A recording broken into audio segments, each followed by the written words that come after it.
All right, coming up next, it's a heavyweight collision between Mark Hunt and... Hi there guys, welcome to this video. It is a 2-fight video today. I thought I'd do something a little bit different and do some commentary for a change, instead of just having you guys listen to Joe Rogan and John Anik all the time. This is part of a trilogy of fights. I'm not sure which I'll upload first, whether it'll be these two or the third fight, but either way you guys will get to see all 3 fights at some point. Anyway, to the fight. So, to start off, I'm concentrating on my boxing to begin with. Managed to rock him pretty quickly. I decided to beat his block and try to go for a head kick, but unfortunately I didn't beat the block enough. I could have, or should have, gone for a few more punches to beat his block a bit more before firing off the head kick, but regardless, it did a little bit of damage. And at this point he's trying to get super aggressive, you know, trying to get some damage back, but it just isn't working. I'm a bit too counter heavy for him, so he decides to turn his microphone on, and that's why he stood back and broke a bit there, and he starts talking now to try and get into my head, but no. Last thing you're gonna do in this game is get into my head. So when he turns his microphone on, I turn mine on, and we proceed to talk to each other.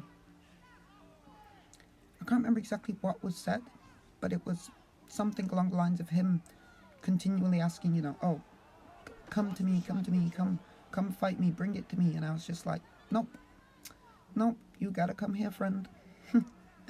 That's pretty much my game plan here. I'm gonna step back, keep my distance, and counter you. Every now and then I will come forward, of course, because, you know, I can't just rely solely on him to come forward. Otherwise it will be just a stagnant battle of dead air with nothing happening. But I'm trying at this point to I'm trying to move forward a little bit in order to get him to fire something out and then counter it. Unfortunately, he did manage to get a amazingly well-timed overhand on me there that rocked me a little bit, but it's no biggie. My head health is still quite a bit bigger than his. He does get a wonderful little combo off there, and tries to finish it off with a little spinning back fist, but unfortunately my block is still a little bit too high for that to do any damage. So I break away a little bit, regain my senses, and proceed to beat him with the jab. The game plan in round 1 was to just keep him on the jab.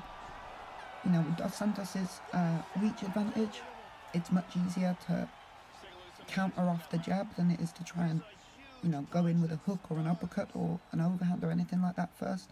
An overhand probably would work actually with the reach, but overhands are a bit risky. I prefer to use the jab and kind of counter and fire things off of it. So we end the round with a beautiful uppercut and move into round 2.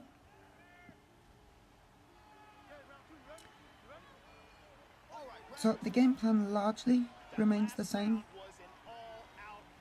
here in round 2. It's kind of just stick off the jab, work in counters, like that for instance. Beautiful counter elbow to stop him right in his tracks as he's trying to come in with some offense. Yeah, fires a little low kick there, so we have a little low kick battle for a second until he switches it up with a body kick. And then I knew he was gonna try and do some form of kick at the end of that 2-punch combo there, so I thought, okay, counter with the overhead kick to the top, which worked out beautifully and rocks him, allows me to get a drop. And then I switched the game plan up again, or not again, for the first time, because I think, or at least I look at his head health and notice it's pretty low, and so I decide, okay, best plan now would be to stop with the striking and switch things up, because the more predictable you are, the more likely he is to eventually pull off some of his own counters, and the momentum of the fight may begin to switch.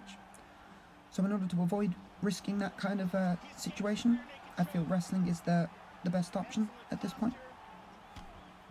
So here we're just trying to do some damage, trying to deny as much as possible. He puts me into half guard, which is exactly what I want, so I don't decide to deny, but I do deny his transition into full guard, because obviously I want to stay in half guard. Half guard's kind of the best place to be if you want to just straight up do damage to your opponent, especially if you want to do what I'm trying to do here, which is zap the stamina away and make him really slow so that you can counter his offense a lot easier. And so at this point I take a little look and notice his stamina is almost at the halfway point, which is perfect. It's kind of exactly where it needs to be. So at this point we both fire atrociously poorly timed kicks that don't land anywhere, but then off of that body kick it allows me to set up a beautiful jab overhand, jab hook I think it was, which drops him, and then we finish off with a absolutely starching uppercut as he was coming in with more offense, and there is the win. Pretty good fight, good points and bad points. I think the one critique I could take away is I headhunt far too much in this fight and in the next fight, but hey ho, I'll see you guys in that next fight. See you soon. Coming up next, it's a heavyweight collision between Mirko Cro Cop and Fabricio Werdum. Our tale of the tape for this heavyweight fight. Werdum is 4 years his senior. He weighed in at 231 pounds. He will have a 4-inch reach advantage. We are underway. So here we are with the second fight. I am Fabricio Werdum this time, and game plan this time is to focus a bit more on the wrestling. Of course, I still want to get some head health or some head damage, should I say, off on him first, just to keep him on his toes and to set up the wrestling, because wrestling is no good if you just go straight for it, really. I find you always need to prove your stand-up worth a little bit first and get your opponent weary of your stand-up game before you switch to the wrestling. So even though we've had one fight already and this is a rematch, I feel that this Lolo Bolo guy, funny name, I feel he still may expect wrestling to commence, especially with me picking Fabricio Werdum. So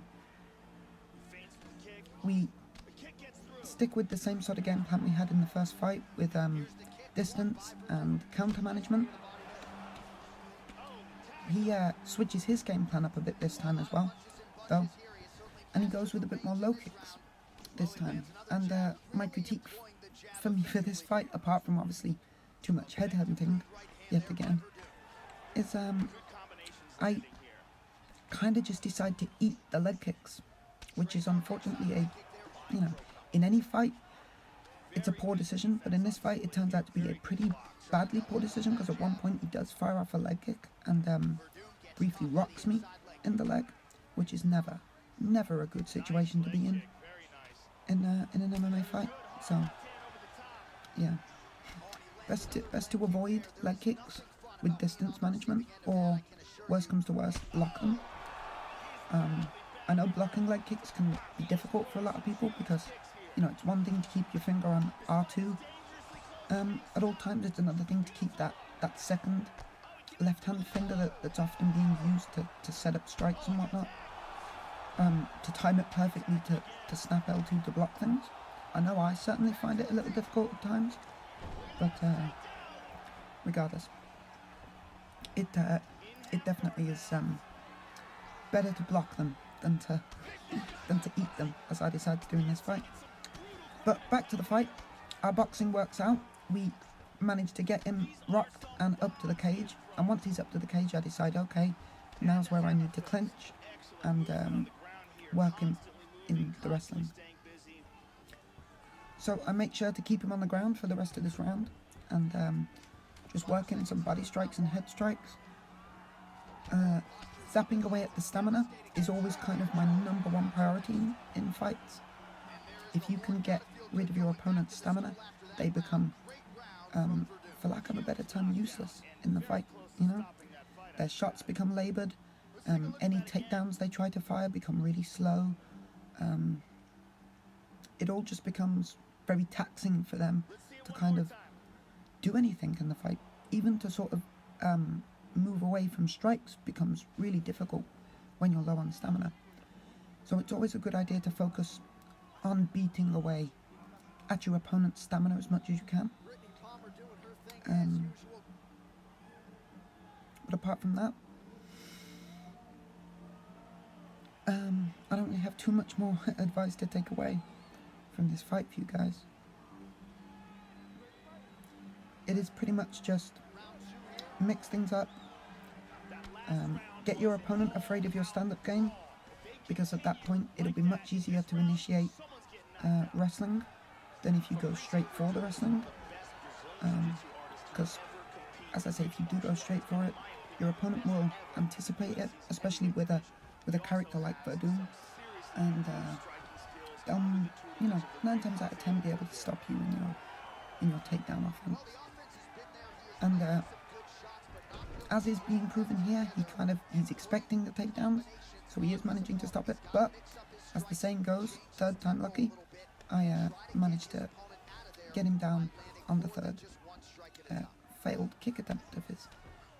So at this point, the game plan is all about being a denying dingo until he ceases to ceases to transition, sorry. And then we proceed to just beat him up from half guard as much as possible until we feel we've done enough damage to get the knockout, and then we can stand up and get back to the boxing to finish the fight. So here we're kind of just timing away with the elbows. After the second one though, he covers up permanently, thinking, you know, he doesn't want to eat the third one. So I switch it up with some body elbows. He fires off the odd strike now and then, but best thing to do in this position is what he is doing, which is just cover up and try and time a good transition. At this point I feel I've done enough damage, with his head being permanently flashing. It's the knockout's going to be pretty easy. I just need to time things well, get a nice counter, and the fight should be mine. So here we go, finishing blows, knock him down with a beautiful hook, and finish him off. And there we have it, folks. There's the second fight. As I say, I'm not sure whether I'll upload these two first or the third fight first, because the third fight is shorter and a bit easier to commentate on. So who knows? We'll see. But anyway, I hope you guys like the video and enjoy it. And if you did, please subscribe. And see you in the next one. Bye bye.